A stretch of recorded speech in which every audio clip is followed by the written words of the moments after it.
कृषि दर्शन कृषि दर्शन कृषि दर्शन कृषि दर्शन कृषि दर्शन कृषि दर्शन। जोहार। कृषि दर्शन कार्यक्रम में सभी किसान भाई बहनों का बहुत बहुत स्वागत है। कार्यक्रम की शुरुआत हो चुकी है। आइए सबसे पहले देखते हैं कृषि समाचार। नमस्कार, कृषि समाचार में आपका स्वागत है। मैं हूं आपके साथ गौतम। आइए देखते हैं आज कृषि समाचार में क्या है खास। मछली पालक प्रशिक्षण कार्यक्रम से उठा सकते हैं लाभ। किसान नील हरीश शैवाल से कर सकते हैं यूरिया की बचत।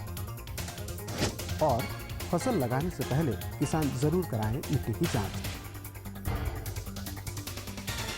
और अब समाचार विस्तार से। राज्य के मछली पालक और मछली बीज उत्पादक अपने काम और व्यवसाय में ज़्यादा से ज़्यादा तरक्की करें, इसके लिए उन्हें तकनीक और कौशल में दक्ष होना ज़रूरी होता है। इसी उद्देश्य को लेकर मत्स्य विभाग की ओर से मत्स्य कृषकों के लिए प्रशिक्षण कार्यक्रम चलाया जाता है। इस कार्यक्रम के अंतर्गत राज्य के मत्स्य कृषकों के लिए 3 दिवसीय, 5 दिवसीय और 15 दिवसीय आवश्यकता आधारित आवासीय तकनीकी प्रशिक्षण दिया जाता है। किसान भाई, आप अपने धान फसल में नील हरीश शैवाल का इस्तेमाल करके यूरिया खाद की बचत कर सकते हैं। नील हरीश शैवाल वायु से नाइट्रोजन प्राप्त करते हैं तथा इसे धान की फसल को उपलब्ध कराते हैं। अनुसंधान के जरिए यह साबित किया जा चुका है कि नील हरित शैवाल का उपयोग करके प्रति हेक्टेयर 30 किलो नाइट्रोजन की प्राप्ति होती है, जो 66 किलो यूरिया के बराबर है। इस प्रकार इससे 30 किलो नाइट्रोजन की बचत की जा सकती है। किसान भाई, अपने खेत में कोई भी फसल लगाने से पहले मिट्टी की जांच जरूर करवा लें। इससे आपको पता चल जाएगा कि आपके खेत की मिट्टी में किस सूक्ष्म पोषक तत्व की कमी है। इस आधार पर आप सही खाद का चयन कर सकेंगे। मिट्टी की उर्वरा शक्ति मिट्टी में मौजूद विभिन्न पोषक तत्वों की वजह से ही होता है। मिट्टी में किस पोषक तत्वों की कितनी मात्रा मौजूद है, किसान को फसल लगाने से पहले इसकी जानकारी होना जरूरी है और इसके लिए आवश्यक है मिट्टी की जांच। संतुलित पोषक तत्व से हमारा जो सब्जी फसल में हमारा जो वृद्धि होता है, फल का वृद्धि होता है, फूल जो गिरता है वो फूल नहीं गिरता है और फल में ज़्यादातर स्वाद होता है। तो इसी जो संतुलित पोषक प्रबंधन करने से काफ़ी हमारा फ़ायदेमंद होता है। और मिट्टी का जो अगले जो कोई फसल लेते हैं तो उसमें भी उसका फर्टिलिटी बनाए रहता है। तो संतुलित पोषक प्रबंधन जरूर करें किसान भाइयों। राज्य के किसान अगर शकरकंद की खेती करना चाहते हैं तो इस फसल से अधिकाधिक उपज प्राप्त करने के लिए किन उन्नत प्रभेदों का चयन करना ज़्यादा फायदेमंद होगा, इस संबंध में हमारे विशेषज्ञ की सलाह है। झारखंड में शकरकंद के हेतु उन्नत प्रभेद है श्री नंदिनी, श्री भद्रा और इसके अलावा भी कुछ लाल रंग की होती है, कुछ सफ़ेद रंग की होती है। तो श्री नंदिनी और श्री भद्रा यहाँ अच्छी कर रही है। और अगर उर्वरक प्रबंधन करते हैं किसान भाई तो यहाँ जो लोकल प्रभेद है वो भी अच्छी फसल देती है। जो किसान अभी आलू की खेती कर रहे हैं, फसल तैयार हो जाने के बाद कंद को खेत से कोड़कर बाहर निकालने के लिए कृषि उपकरण बिरसा पोटैटो डिगर का इस्तेमाल कर सकते हैं। इसकी कार्य क्षमता 60 से 70 डिसमिल प्रतिदिन है। हर किसान की ख्वाहिश होती है कि वो उन्नत खेती करे, अच्छी उपज हासिल करे और अपने परिवार को खुशहाल रखे। आज जो किसान हमसे जुड़े हैं वो इस मुकाम को हासिल करने में सफल रहे हैं। जब एक किसान अपनी खेतीबाड़ी की तरक्की चाहता है तो वैज्ञानिक खेती का सहारा लेता है और वर्तमान में जो नई कृषि तकनीक है उसका उपयोग करता है। आज जो सफल किसान हमारे साथ जुड़े हैं, इन्होंने भी आधुनिक कृषि प्रणाली को अपनाया है और आज अच्छी उपज प्राप्त कर रहे हैं। NHM के तहत उसके जरिए हम राजस्थान गए ट्रेनिंग के लिए, सब्जी खेती के लिए। वहाँ जाने के बाद हमको वहीं मिले दिनेश जी, उनसे प्रेरणा मिली कि ड्रिप लगाओ, मल्चिंग करो और खेती करो। उससे हमको पहले 50,000 का मुनाफा होता था एकड़ में, अब 2 से 2.5 लाख रुपया, 3 लाख रुपया। और अब एक नजर राज्य के 5 प्रमुख शहरों के मौसम के मिजाज पर। आज राज्य के 5 प्रमुख नगरों के अधिकतम और न्यूनतम तापमान कुछ इस प्रकार दर्ज किए गए। रांची का अधिकतम तापमान 32 डिग्री सेल्सियस और न्यूनतम 18 डिग्री सेल्सियस। जमशेदपुर का अधिकतम तापमान 32 डिग्री सेल्सियस और न्यूनतम 23 डिग्री सेल्सियस। मेदिनीनगर का अधिकतम तापमान 30 डिग्री सेल्सियस और न्यूनतम 20 डिग्री सेल्सियस। देवघर का अधिकतम तापमान 31 डिग्री सेल्सियस और न्यूनतम 21 डिग्री सेल्सियस। वहीं धनबाद का अधिकतम तापमान 32 डिग्री सेल्सियस और न्यूनतम 21 डिग्री सेल्सियस रहा।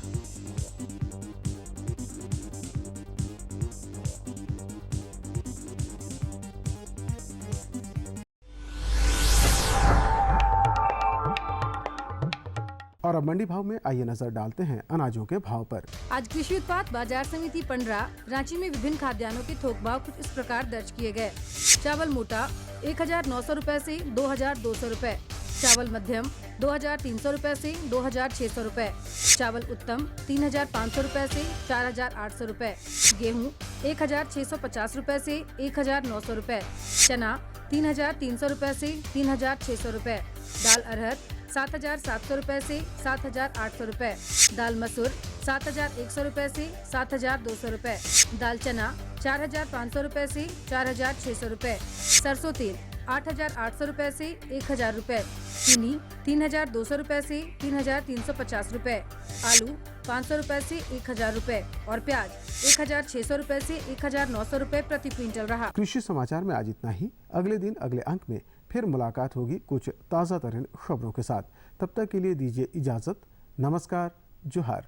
किसान भाइयों, कृषि समाचार में आपने देखा मौसम का मिजाज, मंडी का भाव और कृषि संबंधित तमाम जानकारियाँ। तो जानकारियों का सिलसिला तो अभी चलता ही रहेगा, उसके पहले एक छोटा सा विराम। ये लो और बताओ। बस। अरे ये क्या भैया जी, बस इतनी सी रासायनिक खाद? किसानी छोड़ रहे हो क्या? किसानी नहीं, नादानी छोड़ रहे हैं। मिट्टी की जांच कराई है। अब तो लालाजी जितनी जरूरत है उतने ही उर्वरक खेत में डालेंगे। हाँ किसान भाई आज ही अपने जिले की नजदीकी भूमि परीक्षण प्रयोगशाला में मिट्टी की जांच जरूर करवाएं और मिट्टी में पोषक तत्व, नमी व पौधे के विकास को देखते हुए केवल जरूरत के अनुसार ही पोषक तत्व डालें। और हाँ, मिट्टी में गंधक, जस्ता, बोरोन जैसे सूक्ष्म पोषक तत्वों का पता लगाना भी न भूलें। उर्वरक और जैविक खाद के सही उपयोग से भूमि का उपजाऊपन बनाए रखें, उत्पादकता बढ़ाएं, खर्चा घटाएं और बहुमूल्य विदेशी मुद्रा बचाने में भी सहयोग दें। और हाँ, धीमी गति से नाइट्रोजन उपलब्ध कराने वाले उर्वरकों जैसे नीम लेपित यूरिया को प्राथमिकता दें और यूरिया का पत्तों पर छिड़काव करें। अरे वाह, तू तो सचमुच समझदार हो गया रे। अधिक जानकारी के लिए संपर्क करें जिला कृषि अधिकारी या किसान कॉल सेंटर। अम्मा खाना दे दो ना। सबर कर गोलू, अभी दाल नहीं गली है। तू फिक्र ना कर गोलू की अम्मा, अब की बार अपनी दाल खूब गलेगी। क्या मतलब जी? अब की बार NFSM के तहत दाल की पैदावार को बढ़ाने के तरीकों को दिखाने के लिए देश में 1000 क्षेत्र चुने गए हैं, जिसमें हमारा इलाका भी आ गया है। पर इससे हमें क्या फायदा? हमें 5 एकड़ खेती के लिए खाद और कीटनाशक के अलावा बढ़िया बीजों की एक मिनी किट भी मिलेगी। इतनी दाल का करेंगे क्या जी? अरे भगवान, सरकार ने दलहन का समर्थन मूल्य भी खूब बढ़ा दिया है और इनकी खरीद का भी पूरा इंतजाम कर लिया है। इससे आमदनी बढ़ेगी और फिर हमारा गोलू अच्छे स्कूल में जाकर के कृषि वैज्ञानिक बनेगा। हाँ, तो आज हमारे किसान भाइयों को आप क्या बता रही हैं? बिल्कुल, विराम के बाद एक बार फिर से किसान भाई बहनों आपका बहुत बहुत स्वागत है। और आज हम अपने किसान भाई बहनों को बताने जा रहे हैं गर्मा सब्जियों की समसामयिक देखभाल के बारे में। तो किसान भाई बहनों, गर्मा सब्जियों की समसामयिक देखभाल कैसे करें, इसकी जानकारी देंगे हमारे विशेषज्ञ, और हमारे विशेषज्ञ हैं डॉक्टर AK सिंह। किसान भाइयों नमस्कार, कृषि दर्शन कार्यक्रम में आपका स्वागत है। किसान भाइयों, आज हम बात करेंगे गर्मा सब्जियों की समसामयिक देखभाल के बारे में, और इस पर बात करने के लिए हमारे साथ मौजूद हैं डॉक्टर AK सिंह साहब। गर्मा सब्जियों की खेती कर रहे हैं और कुछ लोगों ने जो प्लास्टिक के घरों में सब्जियों की खेती शुरू कर दी है।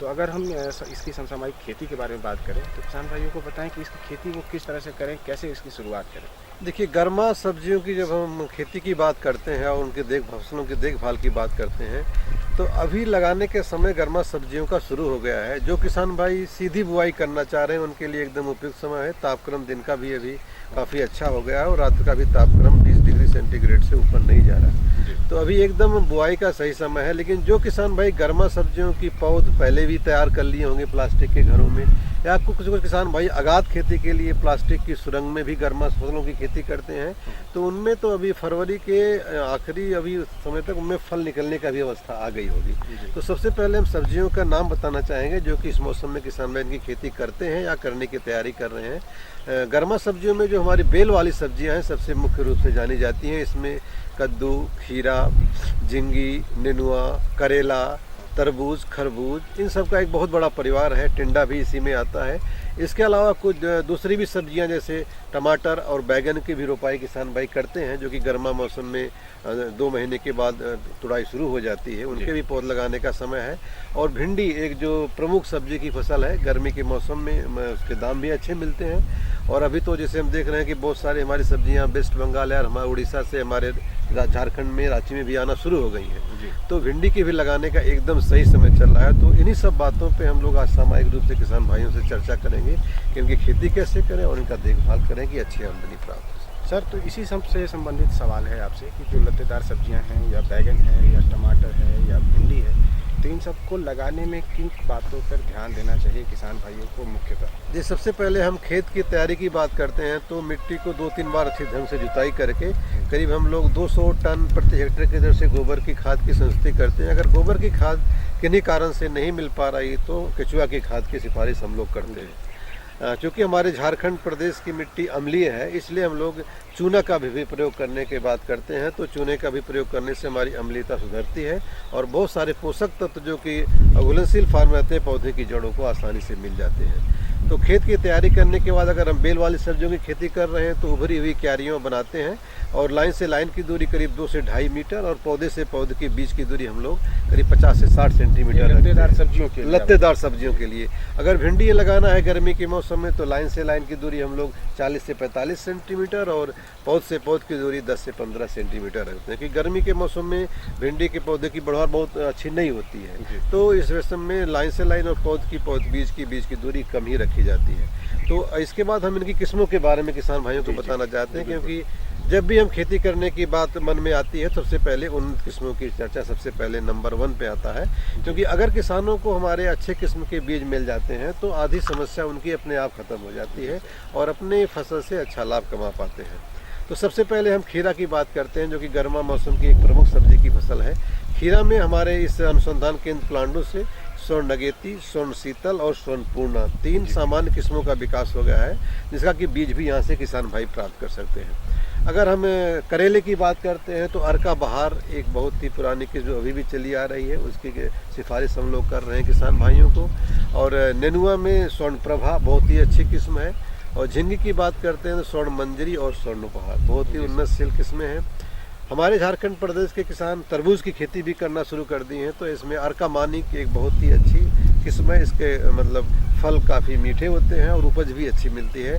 तो हम लोग अपने प्रदेश में अर्का मानिक तरबूज की खेती करने की भी सिफारिश करते हैं। इसी तरह से टिंडा में अर्का टिंडा एक बहुत ही अच्छी किस्म है। अगर कोहड़े की बात करते हैं तो स्वर्ण अमृत एक हम लोगों ने करीब 1.5 से 2 किलो वजन व फल वाली किस्म को विकसित किया है, स्वर्ण अमृत। उसकी खेती किसान भाई कोहड़े के लिए कर सकते हैं। और इसी तरह से और भी दूसरी प्रमुख सब्जियां, भिंडी में अर्का अनामिका की खेती करने की सिफारिश हम लोग करते हैं। और टमाटर बैगन की बात करते हैं तो टमाटर में स्वर्ण लालिमा, स्वर्ण नवीन, बैगन में स्वर्ण प्रतिभा, स्वर्ण श्यामली सामान्य किस्में बहुत ही अच्छी हैं। इन्हीं की खेती की सिफारिश हम लोग करते हैं। और मिर्च की भी रोपाई अभी किसान भाई चाहें तो करेंगे। गर्मा मौसम में मिर्च के दाम भी अच्छे मिलते हैं। अगर सिंचाई के साधन हैं तो गर्मा मौसम में मिर्च की खेती की भी हम लोग सिफारिश करते हैं। लेकिन एक चीज़ रह जाता है सर कि आप मिट्टी को कितना भी आप उर्वरक बनाएं, लेकिन उसमें कहीं ना कहीं कुछ कमी रह जाती है, तो बीजोपचार की भी ज़रूरत पड़ती है। हाँ, तो इसके लिए मुख्य तरह किस तरह से जो है किसान भाई बीजों को उपचार? देखिए, बुआई से पहले बीज उपचार एक बहुत ही महत्वपूर्ण प्रक्रिया है। बीज उपचार करने से क्या होता है, बहुत सारी बीमारियां जो हमारे आती हैं खेतों में, उससे पहले उनको रोक दिया जाता है। तो हम लोग बेविस्टीन एक फफूंदनाशी दवा है। बेविस्टीन से हम लोग 1 ग्राम दवा करीब 1 किलोग्राम बीज के हिसाब से मिला के बेविस्टीन की सिफारिश हम लोग करते हैं और अच्छे ढंग से बीज को शोधन करके ही बुआई से पहले करते हैं। तो अभी भी बुआई का एकदम सही समय है। जो किसान भाई गर्मा सब्जियों की बुआई की तैयारी करने जा रहे हैं वो लोग बीज शोधन करके जरूर बोएं, जिससे कि बहुत सारी बीमारियां जो कि फफूंद जनित होती हैं वो हमारे खेत में नहीं आती। डॉक्टर सिंह साहब, आपसे एक चीज़ और जानना चाहेंगे। चूँकि गर्मा की हम बात कर रहे हैं, गर्मा सब्जियों की बात कर रहे हैं, तो इसमें सिंचाई का भी एक बहुत अहम रोल होता है। तो सिंचाई की किस तरह की व्यवस्था होनी चाहिए गर्मी के मौसम में? देखिए, सिंचाई से पहले हम किसान भाइयों को खाद एवं उर्वरक के बारे में बताना चाहूँगा, क्योंकि बुआई की प्रक्रिया पूरी होने के बाद ही सिंचाई की ज़रूरत पड़ती है। तो हमने बताया कि 200 क्विंटल प्रति हेक्टेयर गोबर की खाद के साथ 100 किलोग्राम नत्रजन और 60 किलोग्राम पोटास और 60 किलोग्राम फास्फोरस तत्व के रूप में देना पड़ता है। नत्रजन की 1/1/3 मात्रा के साथ हम लोग फास्फोरस पोटास की पूरी मात्रा शुरू में दे देते हैं। शेष बची नत्रजन को 1 से 1.5 महीने के अंतराल पे गुड़ाई करके पौधे के चारों तरफ देते हैं। अब सिंचाई की बात आती है, क्योंकि गर्मा मौसम में हमारे झारखंड प्रदेश में पानी की काफ़ी कमी है, इसलिए हमको टपकन सिंचाई विधि का प्रयोग करने की सिफारिश हम लोग कर रहे हैं। और हम लोग जहाँ पे खड़े हैं देखिए, पूरा टपकन सिंचाई विधि से ही सिंचाई हो रहा है। जो किसान भाई अगर गर्मी में टपकन सिंचाई विधि का प्रयोग नहीं करते हैं तो फसल से अधिक आमदनी कराना बहुत मुश्किल है। तो टपकन सिंचाई विधि की सिफारिश हम लोग करते हैं। ये आवश्यकता अनुसार पौधों को पानी मिलता है और पौधे का विकास और बढ़वार भी अच्छा मिलता है। और टपकन सिंचाई से क्या होता है कि हमारे कीड़े मकोड़े फिर नियंत्रित रहते हैं, क्योंकि जो हमारी घासें होती हैं वो नहीं उगती हैं, कीड़ों का प्रकोप भी कम रहता है। जी, आपने टपकन की बात करी, तो जिन किसान भाइयों के पास में अगर ये सुविधा नहीं है, वो सामान्य रूप से सिंचाई करना चाहें, तो इस तरह के फसलों को कितनी सिंचाई की ज़रूरत पड़ती है? देखिए, सिंचाई आवश्यकता अनुसार पड़ती है। गर्मी के मौसम में जब भी पौधे की बढ़वार हो सिंचाई की जरूरत पड़ती है। फिर 7 से 8 दिन के अंतराल पे अगर खुला पानी देते हैं तब आवश्यकता पड़ती है। लेकिन टपकन सिंचाई विधि में प्रतिदिन एक नियमित अंतराल पे पानी देना पड़ता है, जिससे कि पौधा जीवित रहे। किसान भाइयों, देखा है कि डॉक्टर AK सिंह साहब ने आपको बहुत काफ़ी विस्तार से बताया कि गर्मा सब्जियों की समसामयिक देखभाल किस तरह से करें। इन्होंने बताया कि ज़मीन को सबसे पहले उर्वरक बनाइए, उसके बाद इन्होंने अच्छे प्रभेदों के बारे में बताया। डॉक्टर साहब, हमारे किसान भाइयों को इस महत्वपूर्ण विषय पर जानकारी देने के लिए आपका बहुत बहुत धन्यवाद। धन्यवाद। जोहार किसान भाई। और किसान भाइयों, आपका हमारे साथ जुड़े रहने के लिए भी धन्यवाद। बहुत अच्छी जानकारी थी और हम उम्मीद करते हैं कि अगर किसान भाई इस पर अमल करेंगे तो अधिक से अधिक लाभ नहीं, अगर नहीं, आपने बिल्कुल ये कहा, किसान भाई बहन हमारे अमल करते ही हैं इस पे, क्योंकि हमारे विशेषज्ञ इतनी अच्छी अच्छी जानकारियाँ देते ही हैं। तो फिर हम दूसरी जानकारी उनको दिलवाएं क्यों ना, उसके पहले दिखाएं उनको एक संदेश। अरे जोहार मोहन दादा। जोहार जोहार सोहन। कहाँ से आ रहे हो दादा? बाजार गया था भाई। लगता है आज पूरा बाजार ही खरीद कर ले आए हो। हाँ? अरे नहीं नहीं, इसमें पशुओं का दाना है और फसलों में छिड़कने वाली कीटनाशक दवाइयाँ हैं और साथ में रसोई का सामान है। सब एक साथ? हाँ, अब रोज रोज बाजार जाना मुश्किल होता है ना। अरे सुनती हो? अरे लेकिन दादा, खाने पीने की चीजों के साथ रखकर कीटनाशी दवाओं का लाना खतरनाक हो सकता है। कैसे? दादा, कीटनाशी विषैले होते हैं। इसके प्रभाव से खाने पीने की चीजें जहरीली हो सकती हैं। इससे हमारा स्वास्थ्य खराब हो सकता है। अरे हाँ, ये तो हमने सोचा ही नहीं। तो भाई आज दूसरी जानकारी किस चीज़ की आज दिलवाने वाले हैं हमारे किसान भाई बहनों को, बताइए। देखिए, हम अपने किसान भाइयों को आज ये बताने जा रहे हैं कि अगर वो सूकर पालन करते हैं तो उसके साथ साथ मुर्गी पालन करें, मछली पालन करें, उन्हें अधिक से अधिक लाभ होगा। और इस पर विस्तृत जानकारी के लिए हम उनको लिए चलते हैं अपने विशेषज्ञ के पास। उनको क्या करना है, क्या नहीं करना है, ये तो हमारे विशेषज्ञ ही बताएंगे। और हमारे विशेषज्ञ हैं डॉक्टर आशीष चक्रवर्ती। तो आइए जानते हैं उनसे। किसान भाइयों, आज के अंक में हम आपको जानकारी दे रहे हैं समेकित सूकर पालन कार्यक्रम के विषय में। सर, सबसे पहले ये बताएं कि झारखंड के परिवेश में समेकित सूकर पालन कार्यक्रम है क्या, इसे कैसे चलाया जा रहा है? झारखंड में सूकर पालन का बहुत ही फायदा है। जितने हम लोग फील्ड में सर्वे करके मिला है कि फार्मिंग सिस्टम के लिए झारखंड एक आदर्श राज्य है, जिसमें सूकर को हम ले सकते समेकित फार्मिंग सिस्टम के हिसाब से। सूकर आप एग्रीकल्चर फार्म के साथ अगर जोड़ देंगे तो उसमें सबसे ज़्यादा लाभ सूकर से आता है, बाकी सब जानवरों से इसलिए आता है कि खेती बाड़ी से जितने बाई प्रोडक्ट हमारे मिल जाते हैं, जैसे गोभी का पत्ता हो गया, गाजर का पत्ता हो गया, मूली हो गया, जो किसान लोग फेंक देते, ये हम सूकर को आसानी से खिला सकते। तो मतलब कोई फार्मिंग सिस्टम में जानवर का लगभग 70% जो है दाना और खान पान में खर्चा होते हैं। अगर 70% खर्चा में हम 50% बचत कर ले तो उसमें कृषक का फायदा ही फायदा नजर आता है। दिखाई गया एक 5 यूनिट का शुकर अगर हम पाले और इसको पूरा साल भर में रखे और समेकित फार्मिंग के किया जाए तो एक 5 यूनिट शुकर से आपके लगभग 50,000 रुपया आपको मिल सकता है, क्योंकि एक शुकर आपको एक साल में करीब 100 किलो का आसपास होता है और ये मार्केट प्राइस होता है कम से कम 10,000 रुपये। तो इसी हिसाब से दिखाई जाए तो आपको 50,000 का, और लागत आप माने तो सबसे लागत इसमें 5,000 के ऊपर नहीं आता है। इसलिए शुकर पालने के लिए आपका कोई विशेष उसका जानकारी का जरूरत नहीं। घर के बच्चे, बूढ़े, ये जो बुजुर्ग लोग हैं ये भी इसको आराम से देख सकते हैं। जी सर, आगे ये बताइए कि जो भी किसान भाई ये समेकित शुकर पालन प्रारंभ करना चाहते हैं वो प्रारंभिक अवस्था में क्या कदम उठाएंगे, कैसे ये शुरुआत करेंगे? हमारे हिसाब से जो किसान भाई के पास ज़्यादा मूलधन नहीं है ये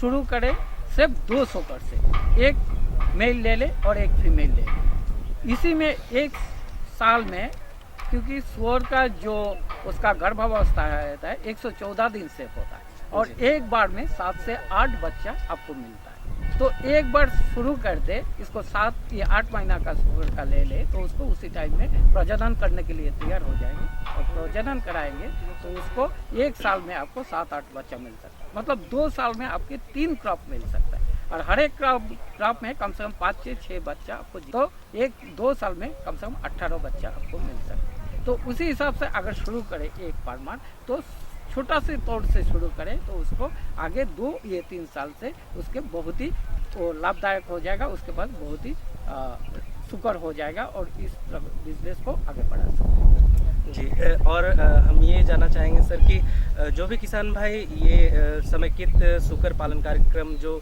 शुरुआत कर रहे हैं तो उसके लिए भूमि की क्या आवश्यकता होगी, कितनी भूमि आवश्यक होगी इसके लिए? हमारे पास इसका लिए शुअर का लिए रहने के लिए कोई विशेष व्यवस्था का जरूरी नहीं है। हमारे रहने वाले जो घर रहते, मकान रहते, इसके साइड में अगर छोटा सा डेरा के पास में एक छोटा सा मकान दे दे, इसको 10 बाई 10 स्क्वायर फीट की हो तो मतलब 100 स्क्वायर फीट की हो तो उसमें हम कम से कम 4 शुकर रख सकते बच्चे के साथ। और उसमें लागत में आपका कुछ भी नहीं देना है, आपके बम्बू से, लकड़ी से और किसी से बना दे तो उसमें आप आराम से रख सकते। दिन में शुकर आपके पास थोड़ा सा जमीन हो तो उसको चढ़ सकता है, घूमते रहता है और इसको शाम को और सुबह 2 टाइम में थोड़ा थोड़ा दाना आप दे दे तो बस इसमें आपका पालन हो सकेगा। जी, आगे ये बताइए डॉक्टर साहब कि जो भी किसान भाई जो समेकित शुकर पालन कर रहे हैं, जो प्रारंभ कर चुके हैं या जो करना चाहते हैं, इससे लाभ क्या क्या मिलेगा उनको, इसके बारे में आप विस्तृत रूप से बताएं। देखिए, लाभ शुकर में हम पहले ही बोल चुका है, शुकर में जितने जानवर हम घर में रखते हैं सबसे ज़्यादा शुकर में लाभ होता है, इसलिए इसमें लागत बहुत ही कम होता है और इसमें फ़ायदा बहुत ज़्यादा होता है। सिर्फ आपको शुकर जब खरीदेंगे तो लागत में 2 शुकर लेना पड़ेगा, उसका कष्ट आपको लगभग करीब आपको 2,500 से 3,000 रुपया आएगा और इसमें साल में 2 बार एक वैक्सीनेशन कराना पड़ेगा जो सबसे जरूरी है शुगर का, एक स्वाइन फीवर और दूसरा फुट एंड माउथ डिजीज। ये दोनों चीज़ जो है वैक्सीनेशन आप करा दे तो शुगर में कोई बीमारी नहीं होगा और वो आराम से चलते रहेगा। और रूटीन थोड़ा सा उसको पेट के कीड़े के लिए दवाई दे दे, बस इतना ही चाहते हैं। तो उसमें खर्चा दिखाई गया कि 100 रुपया हम खर्चा करें, ये 100 रुपया अगर फ़ायदा लेना है तो सिर्फ 20 से 25 रुपया हमें खर्चा करना पड़ता है और बाकी 75 रुपया में फ़ायदा होता है 100 रुपये। तो इसी हिसाब से अगर हमने 2 से 2,500 खर्चा कर दिया, 3,000 मान लिया तो 7,000 का फ़ायदा हो जाता है एक शुगर से एक साल में। जी, इसका मतलब ये हुआ है कि लागत कम है और मुनाफा बहुत मुनाफा सबसे ज़्यादा। जी सर, आगे ये बताइए किसान भाइयों को कि जो भी किसान भाई जो कर रहे हैं शुकर पालन, समेकित शुकर पालन जो भी कर रहे हैं, तो ऐसे में क्या समेकित शुकर पालन में सिर्फ शुकर ही आएंगे इस श्रेणी में या फिर और भी किसी और भी कोई खेती हो सकती है इसके साथ? बिल्कुल, आप बहुत बढ़िया पूछे जी। हर एक किसान लगभग झारखंड के सिस्टम में 2-4 सुअर अपने घर में रखते हैं, लेकिन उनका एक ही चीज़ का कमी रह जाता है जिसमें आप सुअर के साथ जैसे एग्रीकल्चर हो गया, कृषि हो गया, आप मछली कर सकते हैं, सुअर के साथ आप दूसरा मुर्गी भी ले सकते हैं उसी में।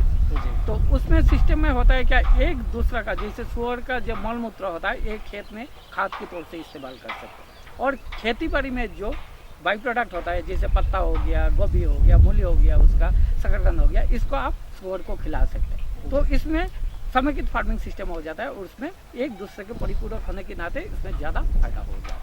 इसे मछली के साथ कर सकते हैं। सुअर का जो खाद होता है ये मछली की खाद्यों में आ जाता है और उसमें मछली की चारा हिसाब से दे सकते हैं, उसमें फायदा हो जाता है। तो साथ में खेती और मछली पालन ये दोनों भी हो सकता बिल्कुल, है। बिल्कुल। तो आगे आप और क्या संदेश देना चाहेंगे सर, जो भी किसान भाई जिनको इस कार्यक्रम से आप जोड़ना चाहेंगे, तो क्या संदेश आप देंगे किसान भाइयों को? किसान भाई के लिए हमारे तौर से, वैज्ञानिक तौर से 3 पॉइंट को याद रखना है। 3 पॉइंट आप याद रखें। एक तो है सूकर में खाना जो देंगे वो आपका समेकित फार्मिंग से मिल जाए।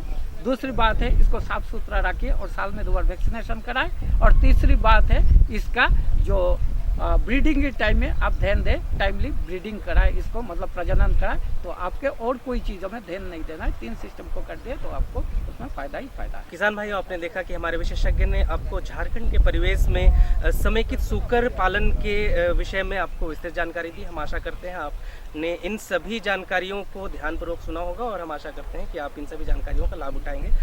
डॉक्टर साहब, आप हमारे कार्यक्रम में आए, आपका बहुत बहुत धन्यवाद। धन्यवाद आपको किसान भाई। धन्यवाद किसान भाइयों। अगले अंक में फिर से मुलाकात होगी। इस अंक में बस इतना ही। नमस्कार, जोहार। वाकई ये हमारे आशीष चक्रवर्ती जी जो विशेषज्ञ थे, इन्होंने भी बहुत ही अच्छी जानकारी दी। तो भाई अब ऐसा करें कि घड़ी की सुइयां इजाज़त नहीं दे रही हैं, तो जानकारियों का सिलसिला यहीं ख़त्म करते हैं। तो किसान भाइयों, उठाइए कागज कलम और लिखिए हमारा पता। हमारा पता है कृषि दर्शन, कृषि प्रकोष्ठ द्वारा केंद्र निदेशक, दूरदर्शन केंद्र, रातू रोड, रांची। हमारा पिन संख्या है 834001। पता तो आपने नोट कर लिया किसान भाई बहनों, लेकिन हमें खत लिखना बिल्कुल मत भूलिएगा। किसी भी तरह की जानकारी लेनी हो या सुझाव देनी हो, आप हमें खत अवश्य लिखिएगा। आप हमें खत लिखेंगे तभी हम इनकी कृषि संबंधी समस्याओं का समाधान कर पाएंगे, क्यों जी। तो इसी के साथ हमें और हमारे पत्रकार बंधु और पूरी टीम को दीजिए इजाज़त। जोहार।